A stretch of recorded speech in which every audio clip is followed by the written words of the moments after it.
Most new construction buyers leave $15,000 to $40,000 on the table, not because they're bad negotiators, but because they're negotiating the wrong lever and they're doing it at the wrong stage.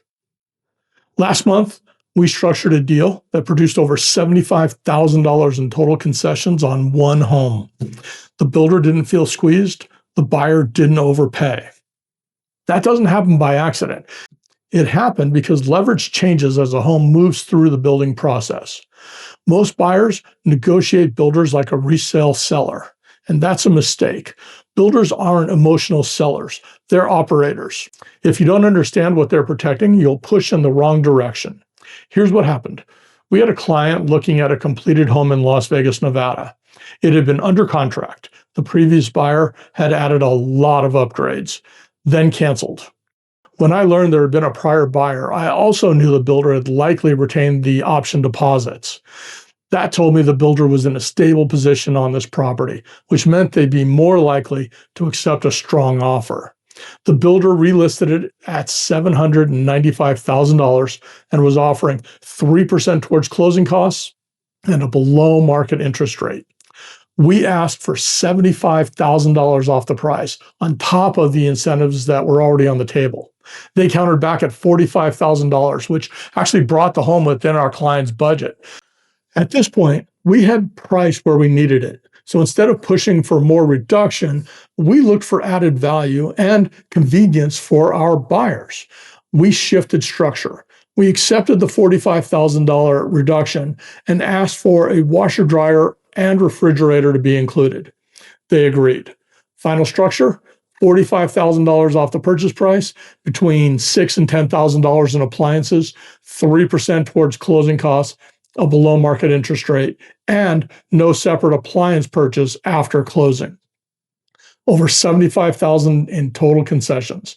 That worked because the leverage changes depending on where the home is in the process.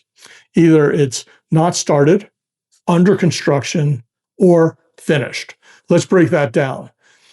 Builders negotiate in 3 buckets: price, closing costs, interest rate. To you, that shows up as upgrades, credits, appliances, or payment reductions. Builders aren't selling emotionally. They're running a business. They manage dozens, sometimes hundreds of contracts at once. One discounted sale can weaken future appraisals, impacting other buyers' financing and disrupting their internal targets. If you walk in asking for their lowest price, you're pulling the lever that they want to protect most. And unless you're paying cash, it's often the lever that helps you the least. This video isn't an attack on builders. It's a challenge to your assumptions. Builders aren't the enemy. Misunderstanding leverage is. When you understand what they're protecting, you can structure stronger offers, ones that improve your position and give them a reason to say yes. Before negotiating anything, you need to have an idea of how long you'll own your next home. 3 to 5 years, 10 years or longer. That will impact what matters most: lowest price, lowest cash to close, or lowest monthly payment. Without those answers, you're negotiating blindly and probably won't get the best deal for your specific circumstances. Now, let's talk stage of construction. Stage 1, not started. You're buying the home at dirt. No materials have been ordered. Builders will protect base price. It anchors future comps for appraisals, but they have flexibility inside the home. On a $500,000 home, for example, it's not uncommon to negotiate $5,000 to $15,000 in option credits, sometimes more if they need contracts in that phase. Upgrades cost you retail. They cost the builder wholesale. That margin gap is leverage. Don't ask, how much can I get? Instead, structure it. Say, if we commit to $40,000 in options, we'd like the builder to credit 40 to 50% of that. Now, you protected their base price and create value with the minimum that you're willing to spend in options on the purchase, and possibly even more when you get to the design center. That's smart leverage. Stage 2, under construction. Materials have been ordered, construction's been scheduled, Timeline is locked. If it's ordered, it's not changing. Structural flexibility shrinks, but financial flexibility remains. Instead of renegotiating finishes, say, if we move forward this week, we need $25,000 for closing costs and an interest rate buy down. Attach a number, attach a structure, attach a timeline. That's what gets approved. Stage 3, the home's finished. In builder speak, it's called standing inventory, a financial drain. Finished homes cost builders money every day they sit. Taxes, insurance, interest payments, risk of the home being damaged. Inventory doesn't create emotion for the builder. It creates urgency. This is when price flexibility increases. But structure still wins. You might say, if we close by month end, we need $20,000 credited from the price and $15,000 for closing costs. Will you get everything that you asked for? No, but you'll never get what you don't ask for. And if you get some of it, you're ahead of the game.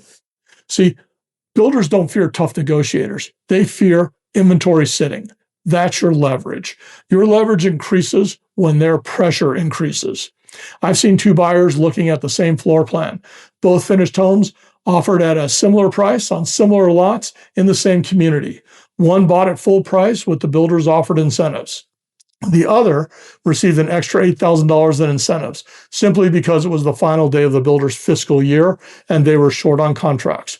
Nothing about the house changed. Only the builder's pressure did. Timing doesn't create leverage. Pressure does. Most buyers begin their purchase by asking, what's your lowest price? That's weak. Instead, try, we'd like the home. We're ready to move forward if the numbers work. Then structure it.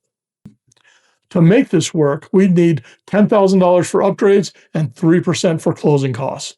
Then create urgency. If the builder can do that, we're ready to sign today. You're not asking for a favor. You're presenting a deal. If the salesperson says we can't do that, ask them to call their manager just to confirm. If the answer is still no after that phone call and they don't make you a counteroffer, say, we really like the home, but the numbers just don't work. If the builder improves the incentives, we're ready to move forward. You have our number. Then stop talking and leave. Leverage only works if you're willing to use it. And in most cases, the builder will offer a counteroffer. See, builders don't negotiate emotionally. They negotiate structure. They negotiate pressure, and they negotiate timing. And they negotiate a lot more often than you think they do. Understand that, and you stop asking for discounts and start engineering leverage. That's where the real savings happen. If this video helped, please like and subscribe. And as a thank you, you can download my Fit Over Finish Home Tour Scorecard, a great tool for when you're touring homes to keep them straight in your mind and to clearly see which home is the best fit for you. And check out this other video, which takes the rose-colored lenses off of your eyes when touring a home. Thanks again for watching. Good luck in your home search.